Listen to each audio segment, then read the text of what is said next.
The opening of the story begins with Romberg's Stein admonition. He reminds Ike that no matter what happens, he must never remove the mask from his face or the cloak from his body. Romberg warns that if it reveals his identity, the Demon King will show no mercy. Ike gazes into Romberg's eyes, his mind filled with tumultuous thoughts. Suddenly, the once impregnable fortress is bombarded by a barrage of attacks from goblins. They breach the gates and prepare to massacre everyone inside. The soldiers armed with swords and shields are no match for the goblins. Ferocious onslaught. Chaos ensues within the fortress walls as the goblins, overwhelming in number and brutality, slaughter mercilessly. In stark contrast to the chaos below, the general stands quietly by the window in the command room, silently observing the carnage. The sound of opening the door diverts his attention. The general remains calm upon Ike's sudden appearance, as if he had anticipated his arrival. I presented him with 3 options: surrender and become a prisoner of the Demon King, commit suicide, to maintain his honor, or secretly flee. The general observes Ike in silence, then makes his move, indicating none of these options are his choice. Not particularly surprised, draws his staff and swiftly summons a whirlwind spell, killing the general in an instant. Ike orders the goblins to cease killing the defenseless soldiers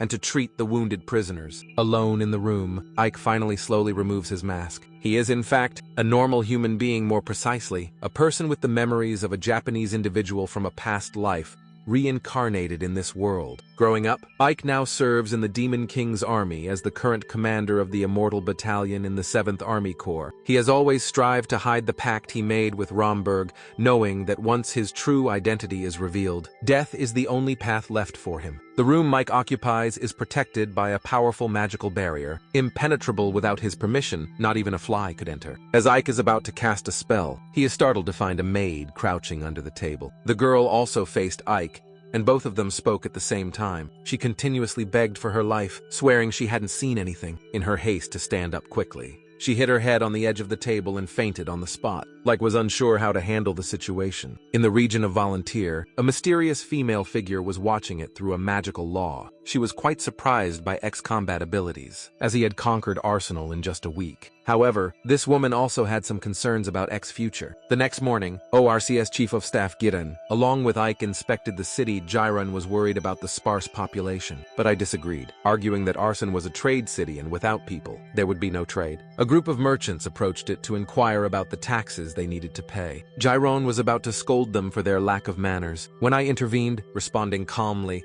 but with a firm reminder. Suddenly, I felt something was off and narrowly avoided an attack from a stone golem, only to find himself teleported to another place. I realized he was in the domain of Spyro, the mysterious woman who had been watching him through the magical orb. The golem continued its assault, but I dodged swiftly and shattered it with his staff. So Pharaoh praised Ike's growing strength. So Pharaoh was the commander of the 7th Legion, a part of the demon army, and also Ike's superior and the only one who knew his secret. So Pharaoh summoned Ike to inform him that the 6th Demon King, a multitasking Demon King, wanted to meet him directly. So Pharaoh and Ike then moved to the domain of this multitasking Demon King. Back at Arsalan Castle, the maid slowly regained consciousness. On an invisible wall, there was a note instructing her to wait there obediently. The maid stood up and walked around, unable to resist the delicious food laid out on the table. Meanwhile, at the Doorbird Castle of the Demon King, I finally met the Supreme Commander of the Demon Army. As the door to the Demon King's chamber opened, I was taken aback to find that Demon King Darrow Kitten was a beautiful girl. I calmly replied that he had only followed Sophiro's orders to capture our Slim. The Demon King questioned about his true demonic nature. This question left speechless. He hesitated and looked towards a pharaoh, so Viral intervened, stating that I was the grandson of Romberg, known as the Protector of Hell. The Demon King continued to probe, asking about X's conquest of Arsenic, where he made the soldiers surrender almost without bloodshed. If I was unsure how to respond, the demon army would normally kill mercilessly and rule the inhabitants through fear. But being human couldn't do that. Unable to stand in silence any longer, I expressed a desire to share his thoughts. He mentioned that in the past, although humans feared terror, they did not obey it, comparing a city ruled by demons to one where a human ruler was replaced. The benefits for the demon army were clear. The Demon King then asked if these were Romberg ideas. I could admit it, they were from the conversation. I sensed some trust from the Demon King and wondered if Kim was a reincarnated person. The name Darrow Kitten, which translates to Great Six Demon King, in Japanese Japanese reminded I have a well-known character. The Demon King stood up, walked over to iTunes of Pharaoh, and said that the next time they met, I should show his true face behind the mask. After the Demon King left, Ike finally exhaled, relief from the tension akin to a brush with death. So Pharaoh hinted at the reward the Demon King had for Ike, which seemed more like a punishment. Ike was to become the lord of a city that dilapidated and ash-covered civilized idolize. Located south of Arson, him might become a front line in future wars. Its mission was to protect Idolize at all costs and to double the taxes. Upon his arrival in the city, he couldn't help but sigh in dismay. Nevertheless, as a lord, I had duties to fulfill. He ordered the city gates to be repaired, followed by the mobilization of engineers and laborers to rebuild everything. His subordinates, after assessing the situation, informed him that the repairs might take about 6 months to complete. I thought otherwise, considering leaving things as they were, since a city under repair would be an easy target for human attacks. However, this wasn't a viable option, as I realized was a frontline city necessitating the restoration of its gates. I needed more manpower and an appropriate time allocation. He commanded that the work be completed within a month. A few nights later, a man secretly observed the rapid progress of the gate repairs and was astonished. He intended to report back to his superiors promptly. Humans and demons worked together day and night under Jiren's strict supervision. It was a sight he had never witnessed before, with shifts changing every 8 hours, continuing non-stop for 24 hours. Ike's management style and reward systems significantly boosted everyone's morale. Jiren couldn't help but admire Ike, proclaiming him a true genius and worthy of being called the right hand of the demon army. Returning to his magically sealed room, I was shocked to find the maid from the previous day lying on the floor, her mouth covered in syrup. Observing the surroundings, he noticed a plate on the dining table with signs of being eaten from, deducing that the girl had eaten her fill and then fallen asleep. The maid slowly opened her eyes, mumbling and wondering where she was. Startled by Ike's voice from behind, she immediately knelt down and begged for her life, willing to do anything. The girl was terrified of dying. Ike assured her he would not kill her, and even helped her cut the chains on her wrists. When asked, the girl revealed her name is 13, a slave named in sequence. Ike remained silent, then stood up, remembering something he told 13, that now she knew he was human. He couldn't let her just return home. 13 remained kneeling on the ground, asserting that she had seen nothing and promised to protect the secret for her entire life. I believe 13's words, but in return, he demanded that she become his maid from that moment on. This was an order that she had no choice but to accept, without waiting for it to finish. 13th immediately complied. Thus, a contract between the two of them was officially established. In the domain of the Demon King, her subordinates were reporting on the war situation with the Rosalia region. Overall, it was stable, but Rosalia intended to form an alliance with neighboring countries to reverse the situation. In a small alley in Rhesus, the capital of the Kingdom of Rosalia, there was a street magic game that attracted many spectators, including 13. The magician placed a ball under one of 3 cups and swiftly shuffled them. But mysteriously, when he lifted all the cups, the ball was gone. The crowd, suspecting trickery, assaulted the magician. I pulled 13 away from the alley and out onto the main street. Today, I was dressed simply to assess the enemy situation. Seeing the summon soldiers, he surmised that the alliance signing was indeed happening. Actually, this was an old pact activated in emergencies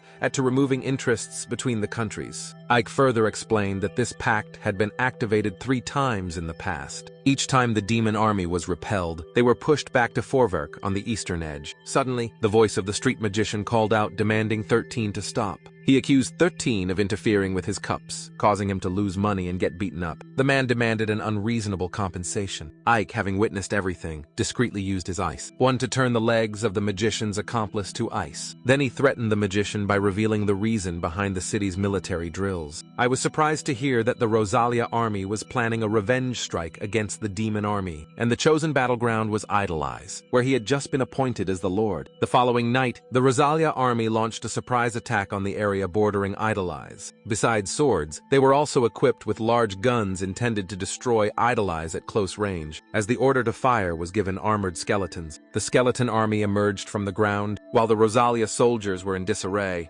Goblins, who had been lying in ambush on the hillside with bows and arrows prepared to shoot. By the time Rosalia realized it was a trap, It was too late. Ike's forces quickly overwhelmed them, forcing the enemy to retreat urgently. Drawn from his observation post, heaped praises upon IDK. Just as I was about to leave, an arrow struck him in the chest, rendering him unconscious. When he awoke, he found himself in a lavishly decorated room, still confused about why he was there. His confusion turned to shock when he saw a pharaoh lying next to him, woken by Ike's scream. So Pharaoh slowly came to. She appeared unfazed by sharing a room with Ike. So Pharaoh had treated and bandaged Ike's chest wound, and before leaving, she reminded him to be cautious as he was still human. After Sapphira left, I sat deep in thought. Back in the kingdom of Rosalia, Deputy Commander Gal Rocha was furious upon learning that the White Wall Knight Order had retreated from rival eyes. Gal Rocha, unconcerned with the reasons for the withdrawal, ordered the immediate imprisonment of Commander Eris T, the leader of the White Wall Knight Order, returning to either lies. I sat in his study, contemplative, holding the arrow that had hit him. He suspected it was from Rosalia. Act dismissed the possibility of a Rosalia spy within Idolize, leading him to consider the likelihood of an internal perpetrator. The interruption by succubus Lilies broke Ike's train of thought. She rushed to his desk, leaning close to inspect his wound, while Lilith was attempting to flirt with Ike 13. And Giran entered the study. Lilies, frustrated by the disturbance, disdainfully addressed 13 a human. Lilies and 13 began to verbally spar, each refusing to back down, until Gyron intervened with a reminder, like summoned Gyron to inquire about the location of Eros T, the commander of the White Wall. Night Order meeting to confirm something. A few days later, Sharon provided information that Eris T was imprisoned, held accountable for the defeat. Upon learning this, I immediately arranged to visit Rose Alias prison that night. Lilies, having overheard this plan, insistently followed Ike, though often whimsical Lilies proved useful, swiftly dealing with the prison guards, facilitating X-entry. The Rosalia prison was vast and robustly built. Lily subdued another guard and extracted the location of Aristia's cell. However, her actions weren't discreet, and soon the guards were alerted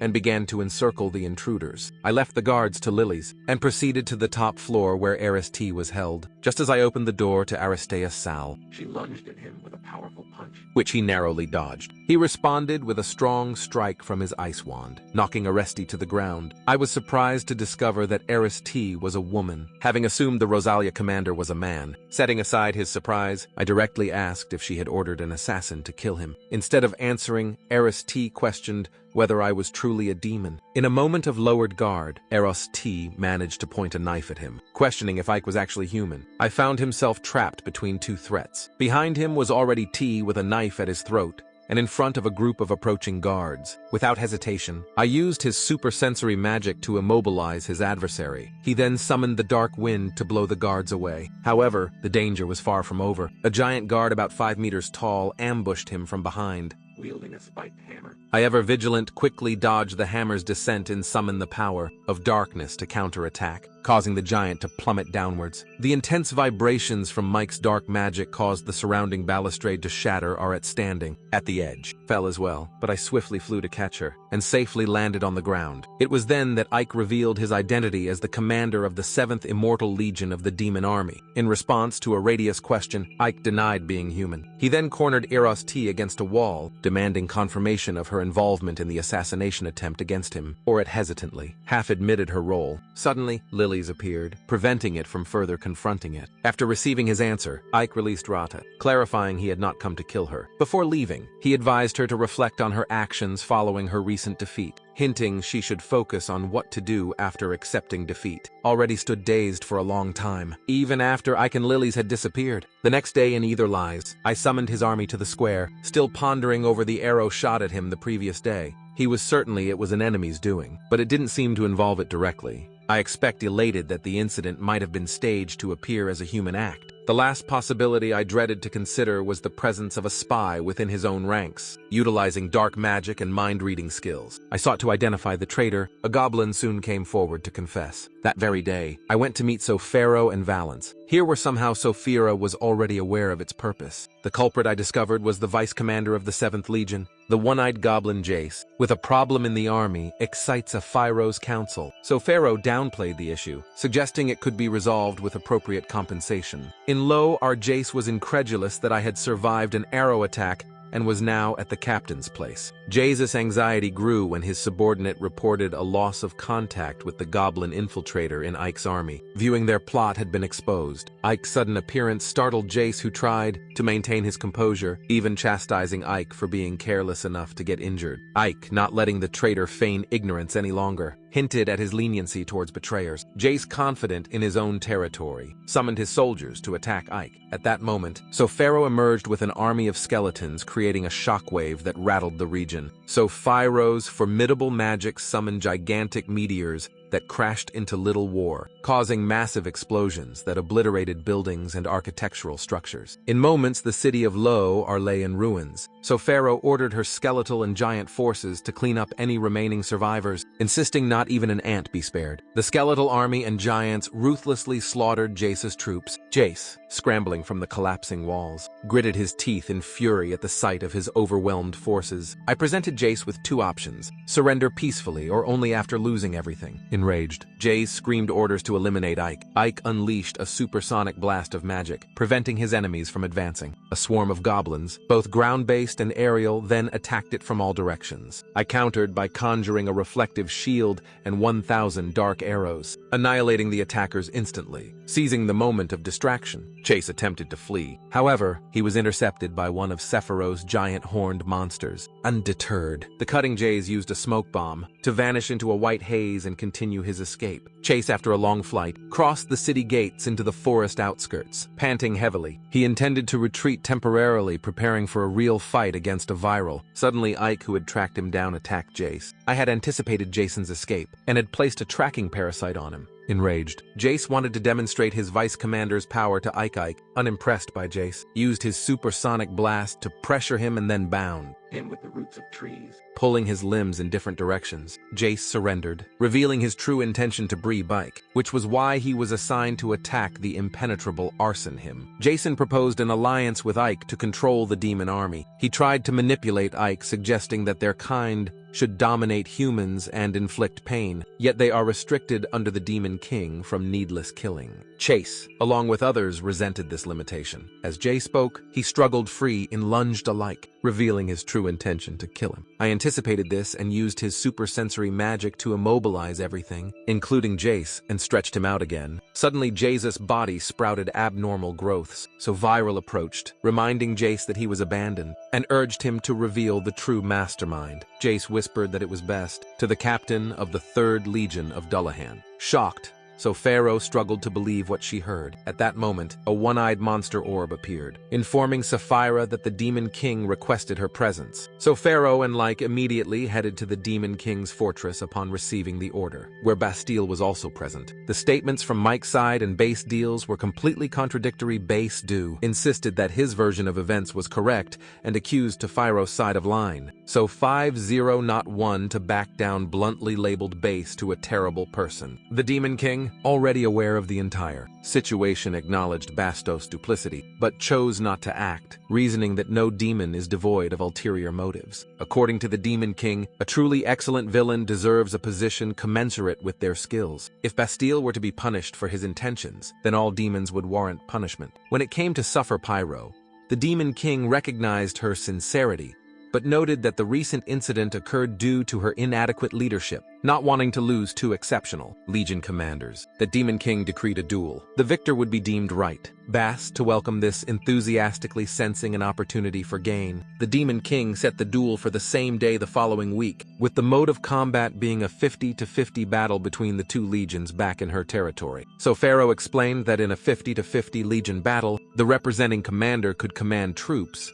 but not participate in combat directly. The soldiers in this battle would be magical constructs made from Earth known as Flood Soldiers, acting entirely under the will of the sorcerer with nearly identical abilities among them, essentially. It was a strategy game based on fair rules. The purpose of a 50 versus 50 battle was to test the commanding abilities of both generals. In this upcoming contest, Legion commanders were not required to participate directly and could appoint representatives. However, the outcome of the duel would directly affect the commander status. Initially, Sofero intended to take part herself, but she changed her mind and decided to let Ike handle the battle. I was perplexed by Sofero's decision. She acknowledged his superior command skills, but as a higher-ranking Legion commander, for life was now in Ike's hands. At the Demon King's Doberbelk fortress, Sofero contemplated something suspicious, a doubt lingering in her mind. The next day, and I realize I can, unexpectedly, as 13. If she knew of any method to guarantee victory in the upcoming duel. Unsurprisingly, 13 with no concept of battle couldn't provide a useful answer. I could then pose the hypothetical scenario to 13 about how to handle a forced confrontation, to which 13 suggested attacking from a distance greater than the opponent, a fundamental tactic for gaining an overwhelming advantage. I considered equipping his flawed soldiers with bows, but quickly dismissed the idea. After a few minutes, he realized the need to create guns, and promptly cites a pharaoh, a skilled metallurgist. However, contrary to Mike's belief, Sapphira also had her limitations. Meanwhile, in Avalon, Bastille and his subordinates were evaluating combat weapons. Confidently, Bastille instructed his men to prepare a cunning plan, certain of his victory. Back in Idolize, I can counter the Demon King in a sensitive situation unmasked and unrolled. I thought the Demon King wouldn't recognize his true identity, but he was stunned when she called him by his name. Feeling his life hanging by a thread, I swallowed hard and denied being like the Demon King. However, was fully aware knowing about Ike's past life memories and his human origin. Her subsequent revelation astonished Ike even more. The Demon King herself was once human. I questioned why, knowing his humanity, she still let him hold his position in the Legion. It turned out the Demon King had been observing Ike for a long time, and even asked if he knew of historical figures like Ashiba, Hidetoshi, and Maya at Itachi famous generals from the same Goku period. She also mentioned the catchy Mr. Hyde into Kaigo Kazumasu, implying that the secondary yet talented individuals had greatly aided her in becoming renowned among people, hinting at a parallel with a situation. Just as in her previous world, the Demon King needed capable generals to shape the world as she desired. She had set her sights on Ike, believing he could bring much to her cause. The next day, Ike in his study examined the gun that Demon King had provided. He was surprised she had anticipated his need for a firearm, which made him realize she probably foresaw even more distant matters. Ike sought Sophiro's help to design gunpowder and bullets for the firearm. While the bullet issue was resolved, the gunpowder remained a challenge. Creating gunpowder required charcoal, sulfur, and neither charcoal and sulfur were easily obtainable. But finding niter or saltpeter, which forms from decomposing organic matter, was tricky. I cast Duran to take him to the oldest public restroom in Idolize to harvest niter. The day of the duel arrived at Doverbelk Square. The atmosphere was electric, with anticipation, with the crowd eagerly awaiting the start of the battle. Representing either lies, Ike faced off against Bastu of Avalon. Base Du noticing Phiro's absence, arrogantly assumed she had foreseen her defeat and decided to avoid the battle. His troops were outfitted in Damascus steel armor, the finest metal supplied by the Demon King. Ike reflected on the guns provided by the Demon King, sensing her desire for an equitable match. As the battle cry sounded, Bastos' troops charged fiercely, engaging in ruthless combat, while Ike's forces remained defensively positioned, refraining from attacking. Bast, growing overconfident, was suddenly startled by a series of explosions. Ike's troops, armed with guns, fired a continuous barrage, accurately taking down Bast to soldiers. I had drawn inspiration from the three-rank fire tactic used in the Battle of Nagas Tino. Thus, in this battle, he implemented a two-layered firing squad. This strategy effectively turned the tide of the battle, showcasing superior tactical acumen. I clicked up to the highest stands where the Demon King sat, his strategy seeming like a demonstration to the Demon King of the tactics he had devised. Ike's forces continued to fire until not a single one of Bastille's defective troops remained. Bastille was officially defeated. The Demon King then offered Base to two choices: commit suicide, to preserve his honor, or die at his hands. Baths do try to stall for time because, from a hidden area, Aballone's assassin was aiming an arrow at the Demon King from behind. The Demon King blocked the arrow, but at that moment, something exploded, followed by a series of blasts around the stands. This was all part of Bastos' plan to overthrow the Demon King and seize power. power. I remembered asking his grandfather when he would learn white magic. Romberg said that as a demon, I should remember curses instead of learning white magic. Bastos' troops from Avalon rose up, ordered to kill all resistors so Bastile's empire could begin. Bastile sneered, declaring the Demon King's army would be his and inviting me to join, promising to appoint him as the captain of the 7th Legion. I coldly declared Bastile would never become the Demon King and drew his wand of light. Bastile ordered his army to finish like. A supersonic blast from like Shadow Spear wiped out Bast to his minions. Ike used his wand to directly confront Base 2, his magical shield protecting him from Bastos' attack. Avalon forces grew increasingly numerous, and I flew up high, unleashing a deadly rain that turned the area into a hellish explosion, shattering everything. Bast DEOs had rolled off, still defiantly challenging that this was not the end. What happened next shocked. Like Bastos' body stood up on its own, searching for its head to reattach. Bastu's broken limbs slowly reconnected. Bastu mockingly laughed that axe attack was insufficient to stop his army. Basta's soldiers rose one after another, like the undead. Bastu reiterated he was Dullahan and his army was immortal. No sooner had he spoken than they attacked Ike from all sides. In this situation, I could remain unflinching, using ice magic to freeze a soldier, and then shattering him with a staff. Another blow graced Ike's face, igniting a fierce anger within him. He summoned magic to amplify feelings, immobilizing the movements of those surrounding him. From the sidelines, Bastu shook his head in disappointment, criticizing X's foolish choice. He remarked that had I chosen to join his art, earlier, he would have utilized him effectively. Meanwhile, the archer who had aimed at the Demon King was now targeting Ike through the thick black smoke. Despite a huge explosion, I survived, earning Bastos' admiration for living up to his reputation as the leader of the Immortal Legion. Bastile commanded his army to attack again. Facing this situation, I realized that continuing this way would deplete his magical power. He remembered the white magic his uncle had mentioned,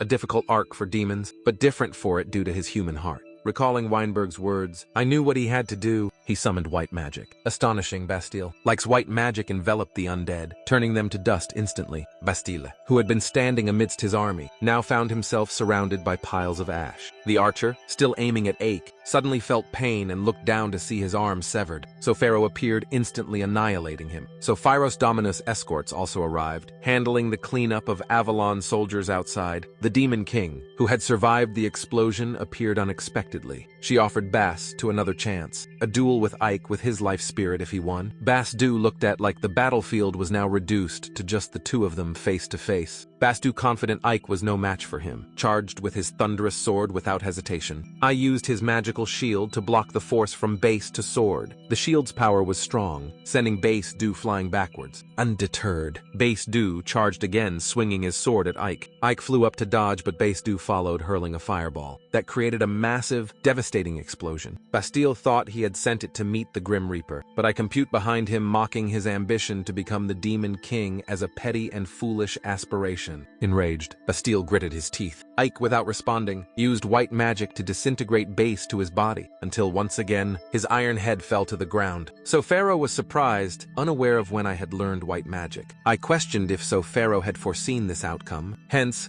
her absence from the battle in her preparations in the background. So Phyros Rai's smile seemed like an acknowledgement. Now, with Bastos' treachery concluded and his position as the leader of the 3rd Legion vacant, Ike was appointed to fill the role, immediately surprised, but unopposed. I accepted the command, returning to normal life. I no longer had to hide his human identity and could live more freely. 13 went to find Ike, who was assessing the land's agricultural potential. At the Demon King's fortress, a dispute arose. So Pharaoh insisted that I was her subordinate, so she should have the authority to command him. Summoned to this discussion, that Demon King wanted to hear Ike's thoughts, and so Pharaoh was curious about his decision. Ike reiterated his goal of peaceful coexistence between demons and humans, expressing his desire to continue learning from Sapphira and remaining in her army. He also vowed to make Idolize the first city where demons and humans lived together. One day, a dark monster of leading an army began slaughtering humans. A hero emerged, refusing to allow their tyranny, and swiftly quelled the chaos. In a field, and I realized I was using magic to create a 4-cycle agricultural method, a technique that allowed the farmland to be cultivated indefinitely without rest.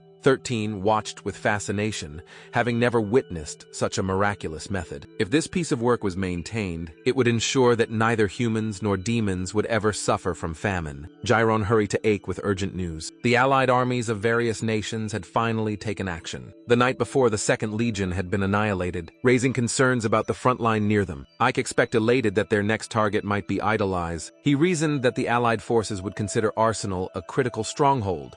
But to reach Arson them, they must pass through, I realized the dilemma if I realized fell Arson. Them would be in grave danger. The next day, Ike Answer Pharaoh visited Fiorentina and Alchemist in the 7th Legion to discuss the manufacture of firearms. Fiorentina had attempted to replicate a few models, but they were only capable of a single shot before malfunctioning. She concluded that mass production of firearms was unfeasible, as alchemy could only replicate. The detailed structure of the guns and their power and durability were merely at the level of fakes. Ike, after observing, agreed that their firepower was weak. Fiorentina suggests said using metal and wood to make the parts, and then assembling them. So Pharaoh was skeptical, doubting that such small objects, especially made of metal, would be effective. The only ones capable of such craftsmanship were the dwarves, but they had been wondering since their defeat in a past battle with humans. Fiorentina informs Afira and I about the dwarf king, currently imprisoned in the kingdom of Isness. Many years ago, during a conflict with humans,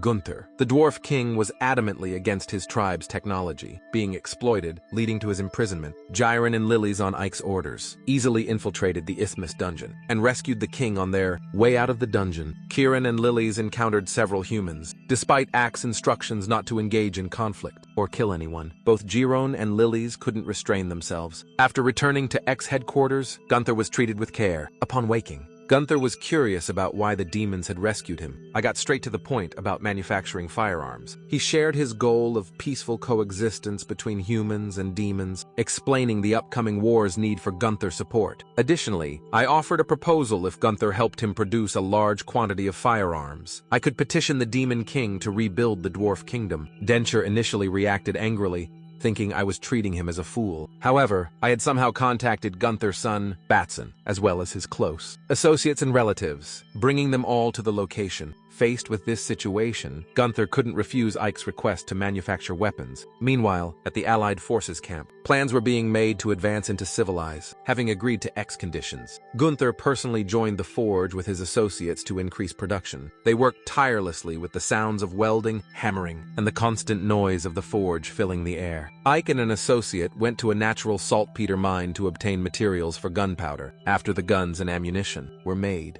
Kieran had the troops practice shooting at a training field in preparation for the upcoming battle. Ike's office was bustling with the key commanders of the 7th Legion: Alchemist Fiorentina Commander Gamos from the Dwarf Brigade, Commander Bale from the Werewolf Brigade, and Commander Cushion from the Manticore Phone Brigade. Despite his new position as Deputy Commander of the Legion, Ike maintained a friendly and approachable demeanor. Ike briefed them on the current situation. Their enemy was a coalition of kings with more than 10,000 soldiers, clearly outnumbering and overpowering them in terms of troop strength. Ike's strategy was to conduct a swift and decisive war, minimizing losses while demoralizing the enemy. Gunner's Forge continued to work tirelessly, day and night, while Jiran ensured regular and serious training for the troops. The day of the battle arrived, with the coalition of over 10,000 soldiers from the King's Alliance steadily approaching the gates of Idolize. Ike quoted that "I've allies must be protected at any cost, even if it meant sacrificing lives." The enemy general, underestimating the small fortifications of Idolize, ordered an immediate assault. As their troops charged in, cannons fired a barrage of Ivalisi gates. His prepared magical invisible shield protected the city, repelling the cannon fire. Ike then flew forward using magic from his light one to create cracks in the ground beneath the enemy soldiers, causing many to fall into the fissures. The enemy deputy commander urgently sought instructions from their general, who ordered a relentless attack. Commander Cushion of Ivalisi forces transformed into a giant, quilling huge rocks at the enemy. However, these were unexpectedly redirected back towards Idolized by a long-bearded man and a woman. Ike flew to confront these two individuals. Meanwhile, the enemy general continued the bombardment, eventually breaching the gates. A vicious melee ensued as one wing of the army stormed in deep in the forest. So Pharaoh had successfully lured a man away from the battle with Ike for a specific purpose. She expressed her long-standing desire to meet him. And as she finished speaking, sharp spikes emerged from the ground, Back at the battlefield, Kieran rallied the troops to prevent the enemy from advancing further into the city. The coalition strength was formidable, and with their numerical advantage, it was increasingly difficult for Ivelisse forces to hold them back. The enemy forces armed with bows and iron armor unleashed a volley of arrows at ex-goblin warriors. Jiren quickly realized that Dionysus of the situation their melee weapons were inadequate against the ranged assault. If the switch,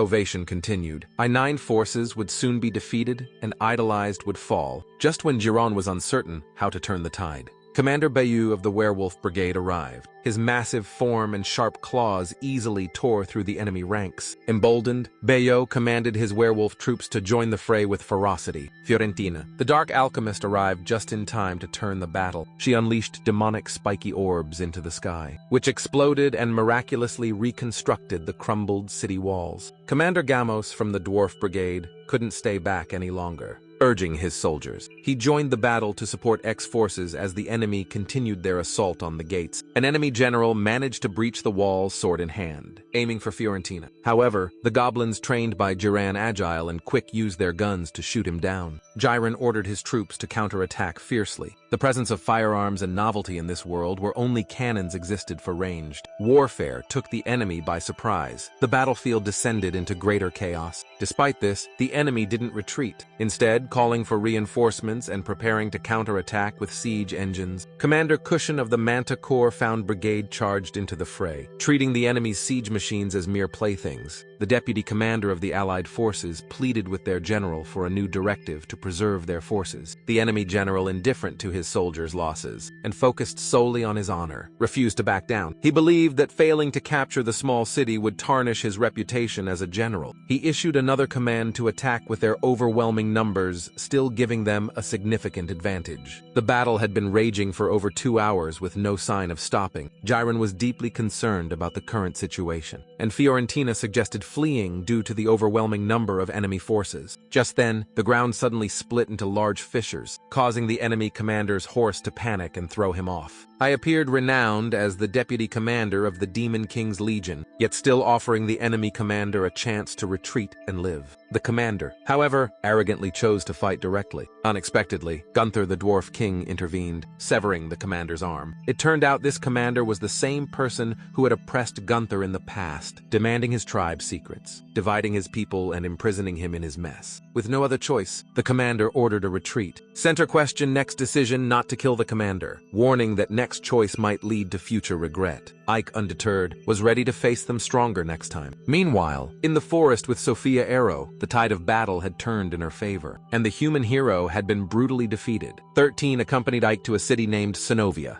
Unfamiliar with the outside world, she was intrigued. Ike could explain that Sinovia was a federal city, also known as a trade federation. It thrived on commerce, dealing in various crops, spices, and virtually anything else. The trip was ordered by Sophia Arrow a week earlier, foreseeing another potential attack. She emphasized the need for immediate counterplanning. Despite repelling the previous assault, Idolized faced financial difficulties. Supply routes were blocked and food reserves were dwindling. So Pharaoh instructed Ike to negotiate trade agreements with the Federation to address these challenges. Ike is still worried about either lies, which has just experienced a war with the Allied forces and fears that the enemy might return. So Pharaoh reassures, like reminding him that his current task is to follow the orders given to him. Unable to use teleportation magic to reach Sinovia, I and his party have no choice but to travel by land. Bringing 13 along serves as a testament to the possibility of peaceful coexistence between humans and demons. Suddenly, Ike and 13 hear a loud scream. A group of bandits is blocking the path of a young lady's carriage. Outnumbered for attendants are severely wounded. Spotting the lady the burly, menacing leader of the bandits intends to commit vile acts like arrives, just in time breaking through the carriage door and reassuring the girl. Enraged, the leader yells for his men to attack Ike. However, these corrupt individuals are no match for someone like Ike. I captures them with ropes and hangs them upside down. After dealing with the bandits, I goes to the wounded attendants and heals them. The young lady, grateful for Ike's help, turns out to be Julia Octavio, the daughter of the head of this Zenobia trading company. Upon reaching the city of Zenobia, Julia introduces Icon 13 to her mother, El Toro Octavia, the chairperson of the city's trading guild. Ike, not wanting to risk danger, introduces himself under the alias Reich. Eltoria, the head of Zenobia and the Trading Guild, is a woman who has climbed to her position through sheer capability. I think that having saved her daughter might make negotiations easier. However, Eltoria's serious demeanor suggests too, like that his earlier conclusion might have been premature. Eltoria asks her daughter to leave the room, then immediately addresses the matter of what the Demon King's army wants from her. It is completely taken aback, unable to comprehend how ill Toria could have guessed his intentions. Eltoria is somewhat suspicious of Ike's proposal for cooperation, reasoning that demons have always preferred to remain separate from humans, and that relying merely on a friendship could be dangerous. Ike is undeterred and openly states his goal, to achieve peaceful coexistence between humans and demons. However, Eltoria remains skeptical. Ike brings up Snowbee current troubles with pirates. He offers to have his forces completely eradicate them. El Torito agrees but sets two conditions. One, to eliminate the pirates, and to marry her daughter, Julia. Eltoria, trusting her intuition, feels that someone like Ike could potentially lead the demon race in the future. Suddenly, a secretary rushes in with news that the Redbeard pirate gang is attacking the city. The presence of their leader Carrozza indicates significant destruction is imminent. Ike is now faced with a critical decision. Ike can 13th hurry to the town's port, where they find utter devastation. Buildings are collapsed, resembling a heap of rubble, and bodies are strewn everywhere. Hearing a faint call for help, Ike rescues a man trapped under a carriage. The man reveals that he doesn't know how the pirates got the information, but they seem to be targeting the largest cargo ship in the port, scheduled to leave that day. Their numbers may be fewer than I anticipated, but as the man warns, their strength is formidable. These pirates are unpredictable and strike when least expected. Julia follows. Ike hesitantly asks to speak with him privately. She confesses that she overheard the conversation between her mother and I, can express her happiness at the prospect of becoming his future wife. Julia admits she has liked it since their first meeting, and boldly proposes marriage to him, I guess overwhelmed by her directness. They have only known each other for half a day and still know little about each other, yet she is proposing marriage. Julia thinks doesn't like her, and despite his explanations, bursts into tears. 13, who had been standing outside, witnessed everything but couldn't decipher the expression on Ike's face. Suddenly, she's gagged and dragged away by a pirate. Struggling in vain to escape, Ike, sensing something amiss, rushes outside, but it's too late. 13 is gone. The pirate takes 13 aboard their ship, intending to offer her as a prize to Carrozza, seizing a moment of distraction. 13 uses all her strength to flee, calling out for Ike. She runs until she encounters a door, hoping for an escape, only to find a vast ocean behind it, a completely unfamiliar and suffocating place. The pirates, along with Carrozza, are in pursuit. Back in Zenobia, the man assigned to protect her team apologizes profusely. He was attacked by the pirates and couldn't protect her. Ike decides to locate and deal with the pirate gang, determined not to let 13 be captured easily. Eltoria provides IDK with a ship named Scrap Prophet for his immediate pursuit on the pirate ship. Carrozza forces Study 13 to wear revealing maid outfit to serve him. Without any other choice, and knowing resistance would only harm her, Study complies. Thinking of cooking, Carrozza doesn't object. Even in the kitchen, Study is closely monitored. She concocts a plan exploiting the pirates' ignorance by using alcohol to start a fire. Seizing the opportunity, she runs for her life. Reaching the deck, Saudi remembers the man at the port's words and uses an oil lamp to create a large blaze. The pirates rush to inform Carrozza, vowing not to spare Saudi when they find her. Finally discovered, Saudi continues to struggle and mentally cheers herself on believing it will come, just as a pirate is about to strike her leg. It appears he had promised Sunday he would protect her, so if she's in danger, he will come to her rescue. Not waiting for Curl SS command, the pirates charged at Ike. Ike swiftly dodges them with immense force, and then swiftly dispatches to followers with a staff that creates thunder and lightning. Ike conjures a magical vortex, sweeping all the attacking pirates into the air and dropping them into the sea. The ship being in the middle of the ocean, the pirates panic and thrash about helplessly in the water. I checks on Sunday to ensure she is unharmed, deliberately reiterating to make sure she is completely okay. Somebody is touched and thanks Ike for going to such lengths to save someone like her. She still harbors feelings of being just a slave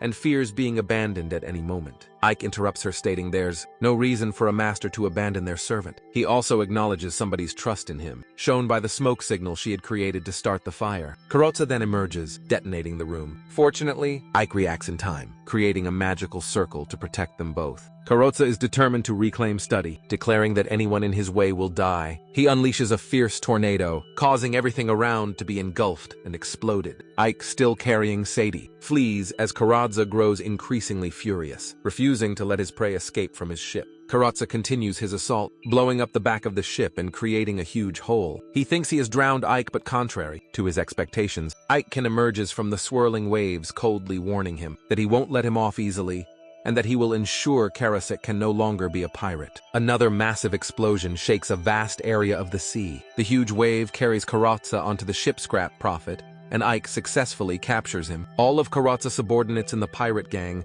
are now at the mercy of the vast ocean. Itoria is surprised that I captured the pirate captain, having expected that someone leading the Demon King's army would have killed him. Altoria agrees to proceed with the negotiation, but suggests keeping the matter from the king to avoid unnecessary trouble. In Alaska, the situation is dire, resembling a pile of rubble. The soldiers are exhausted, and the city is heavily damaged. The enemy wants Alester to starve, and so Pharaoh is determined to deal with them himself. Fiorentina is deeply concerned about Pharaoh's current condition, as her body relies on healing magic. Meanwhile, in Sinovia, a festive celebration is underway for Ike. With the city buzzing with excitement, Ike and Study walk together to the event, enjoying their first moments of peace since arriving in the city.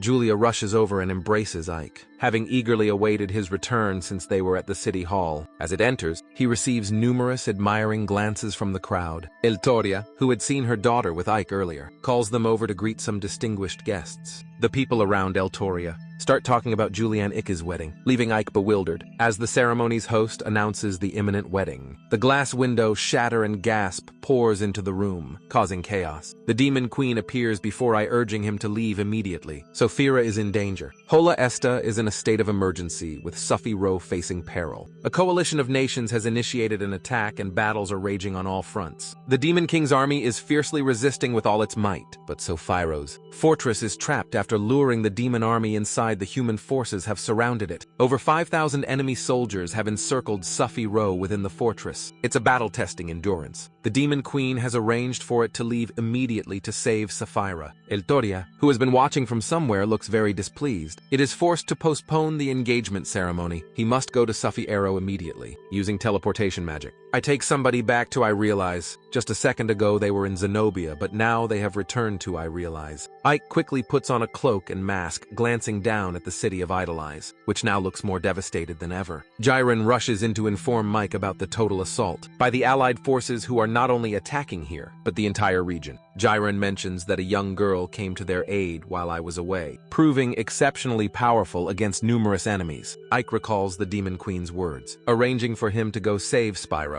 He orders to head to Alaska immediately. In the previous battle, 100 were wounded, and now only about 500 can fight. However, a unit must stay behind to protect the city, so the actual number of troops is less. The enemy force says are estimated to be around 5,000. The chances of victory seem slim. This is the only thing I can do. If the main force falls, the enemy will come for him next, and that's why he must reach a less debt before that happens. Meanwhile, the city's inhabitants gather, eager to support upon hearing he's in trouble. Duran thinks they're just getting in the way, but the people insist on following Ike. They're determined to protect their lives, not knowing when the battle will end. Under the previous lord's rule, they lived oppressed, but since I took over, the city has prospered. Especially when attacked, Ike's monster army stood to protect them to their last breath. The people want to repay Ike for this. Not only humans, but also the dwarf King Fenter wishes to join the battle. Ike is moved by this unity. Ike hastily devises a strategy to confront the enemy, teaching them to use guns and develop weapons. He prays that Spiro can hold on until he reaches Alaska. The next day, a heavy rain falls in Alaska. The commander of the Dragon Corps 2, Ruddle, personally leads the troops in attacking Alaska, with a catapult causing the city gate to collapse in seconds. The Allied forces break in, and a fierce, bloody battle ensues. So Pharaoh, slightly recovered, also joins the fight, but the enemy is too strong, and an ambush archer shoots a poisoned arrow at Sapphira Lightning. In the sky signals a bad omen for Ike. so Pharaoh is critically wounded by the arrow, falling from a height and surrounded by the enemy. Exhausted and powerless, she can do nothing. The Allied forces then captured and brutally killed the soldiers of Alaska, turning them into prisoners of war. They not only break the teeth of the orc soldiers, but also plan to cut out their hearts to sell for money. The corpses are either burned or even burned alive, so Pharaoh is taken to the execution house, tied to an electric chair with both hands and feet bound. Ruddle, knowing that's a Pharaoh is a general of the Demon King, decides not to kill her immediately, as using her could benefit him. So he instructs the jailer to keep watch over her. The lecherous jailer is a pharaoh, wondering what a being that looks human, but is different wood tastes like. Lilies appears from behind, startling the jailer. She crushes his face with one hand and sucks out his soul until he is reduced to a skeleton. On the observation deck,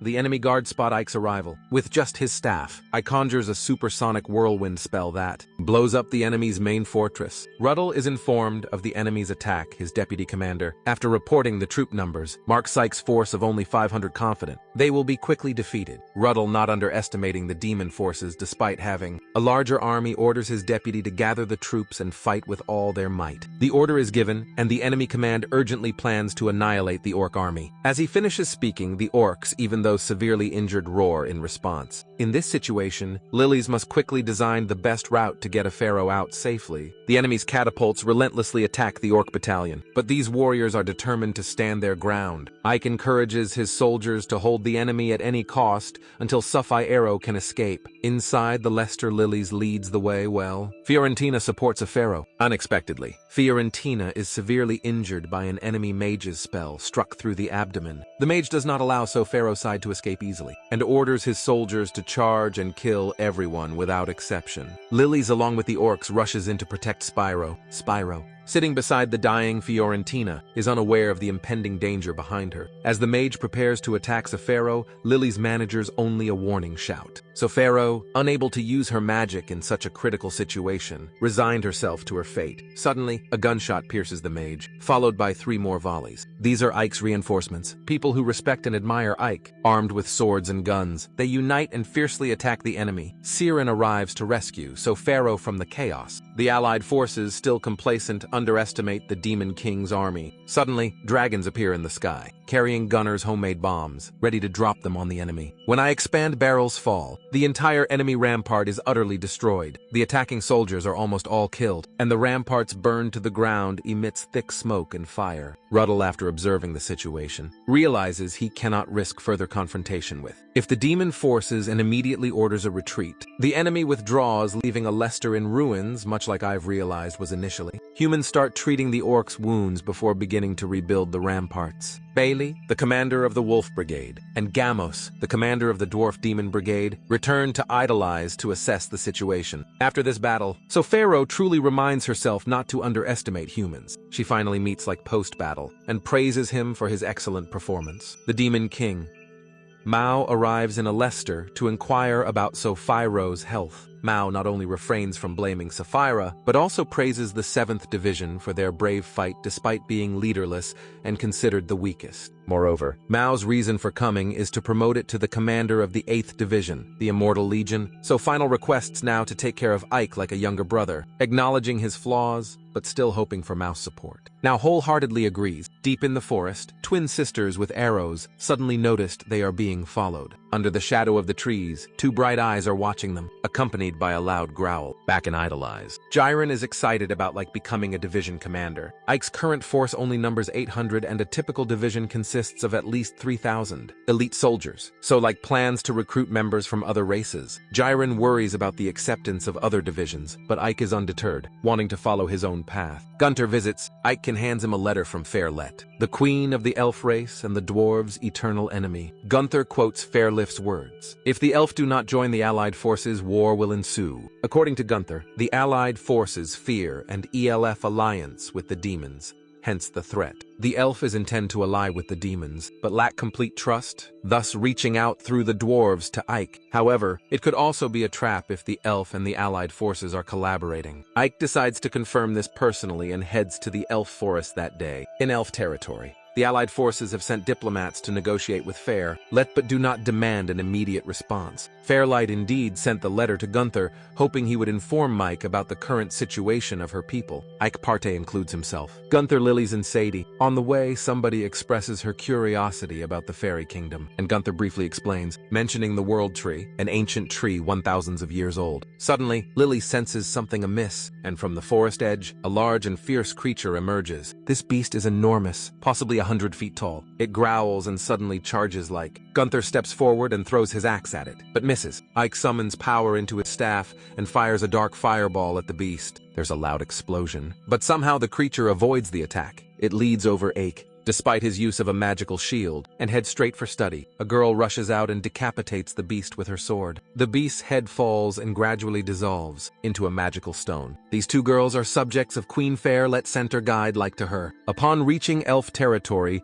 Fairlet personally greets Psyche's group. Although Fairlight appears young, she is actually over 300 years old. She explains to Like the difficulties her people are facing and wants to hear his opinion on an alliance with the fairies. Ike states that an alliance is only successful if both parties benefit. Fairlet understands and offers herself to Like, which causes a misunderstanding, making Lilies instantly furious. Fairlet clarifies that an immortal king Like wouldn't harbor such desires. She means I can use her flesh and blood as valuable magical ingredients. Fairlift's servant is shocked by this proposal. Ike knows that the blood of high-ranking fairies is considered divine, and their tears can turn into rare jewelry, but he is not interested in alchemy. Instead, he wants a fairy warrior division. This surprises Fairleft, for Ike's strength is his primary concern now. Gunther speaks up, noting that while fairies and dwarves are like water and fire, they share a common love for peace. He cites the suffering of the dwarves in conflicts with humans, not wanting other tribes to endure the same fear Let decides. Wishing only for the protection of her forest, the Allied forces have already made their first move, sending troops into the forest. The commander of this troop reminds the mage not to underestimate the forest known as that no-return war.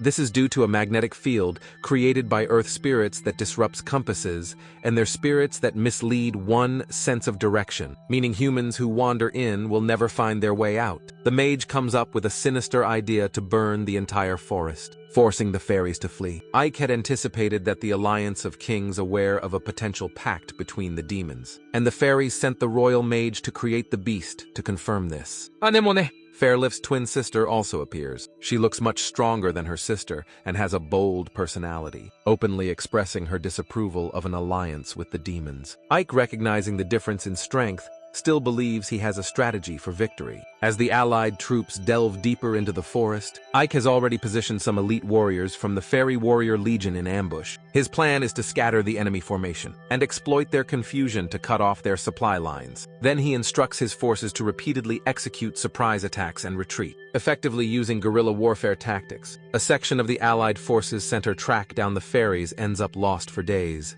They wander aimlessly, not only unable to find the fairies, but also losing their sense of direction entirely. Exhausted and mentally unstable, they become desperate. Suddenly, one soldier is ensnared by tree vines, gagged so he cannot scream or struggle. Then the second, third, and fourth soldiers suffer the same fate. With only 4 remaining, they finally look up in shock. A horrific sight meets their eyes. An ancient 1,000-year-old tree with a human-like face, using its vines to tightly grasp their comrades. The remaining soldiers are terrified and losing their composure to rescue their comrades. They start fleeing in panic. Anemone, observing from above, remains cold and detached. Ike communicates with Anemone telepathically, reminding her that one of the guerrilla warfare principles is not to chase the enemy too far. He is monitoring an Anemone as it's necessary for directing the battle. Anemone is growing impatient, unsure how long this tactic needs to be maintained. Ike remains calm, planning to continue this strategy until the Allied forces give up. The enemy's psychology will be dominated by the constant fear of when and where the next attack will occur, leaving them in a perpetual state of alertness and anxiety. They will be unable to rest, gradually becoming exhausted, and the forest will turn into a living hell for them. Fairy Tale visits X's room to inquire about the battle situation. Like the other girls, she is also affected by X's aloofness. She shyly brings like a pot of stew and quickly leaves. Lily's contacts Ike, saying she has reached her limit and can't help but absorb the souls of the enemy soldiers. After doing so, she is discovered by other enemy troops and pursued screaming for Ike's help.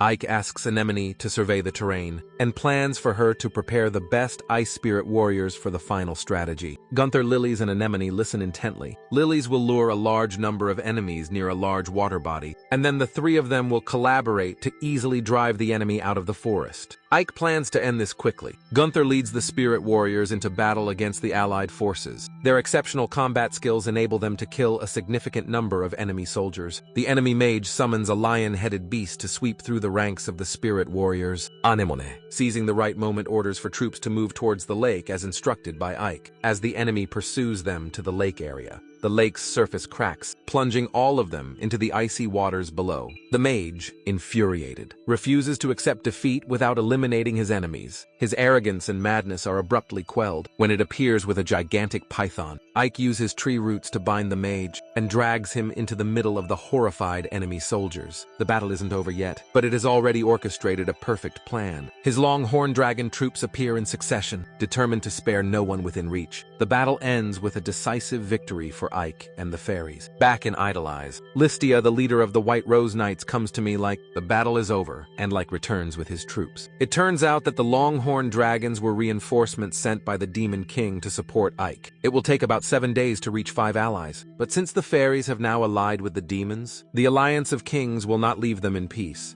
Ike must prepare for the next battle upon his return, as time is of the essence. This time, Anemone and the spirit warriors from the fairy clan join Ag-Safe Legion. Ike uses teleportation to return to Idolize with Saudi first. Upon his return, Ike immediately dives into paperwork. I believe self-sufficiency in food production is now over 100%, meaning they can start exporting to other cities. Thanks to the dwarves, the industry is thriving, and make plans to reward Gunther accordingly. Gyron rushes into next room, Burger Lee reporting that humans have come to meet him. Alistia has come to talk to Ike on a secret order from the king. After a pause, she continues, "The king wants to normalize relations with the Demon King's army. This proposal was something I had never considered. Alistia says that they will relinquish control of the lands currently held by the Demon King's army.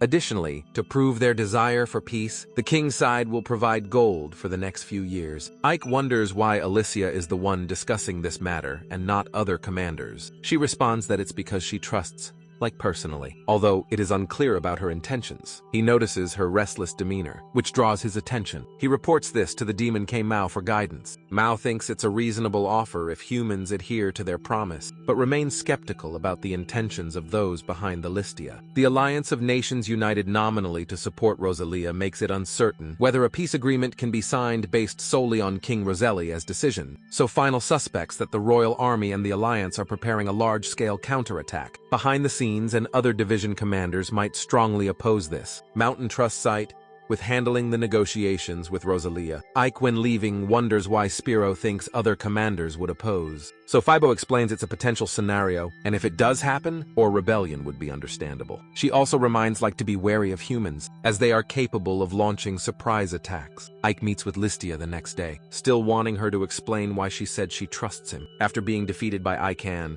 losing confidential documents, Listia had intended to commit suicide. However, Ike's words at that time inspired her to continue living, to protect those she loves. Alicia takes it to the negotiation site. The young king of Rosalia, Tristan Free, is already there. Ike quickly mobilizes his troops to the location. The camp that has been set up serves as the location for the negotiations. Ike can trust, and three sit facing each other with their respective armies behind them. As the seal is pressed, the agreement is established. Trust in Three speaks, first adopting a friendly attitude, expressing his hope for Ike's support from now on. Ike politely responds, stating that the demon race also desires peaceful coexistence. The royal politicians applauded, seemingly relieved that the years-long war has come to an end. Ike does not forget his promise to rebuild the dwarves' country. Gunther feels that it has provided them with a wonderful place called Idolize, where they can work and live. the only difference being that it's not Wilhelm. Duran takes responsibility for safeguarding the treaty and bringing it back. Suddenly, there's news of a revolution in the capital. Intelligence reports that the Prime Minister has deposed Tristan III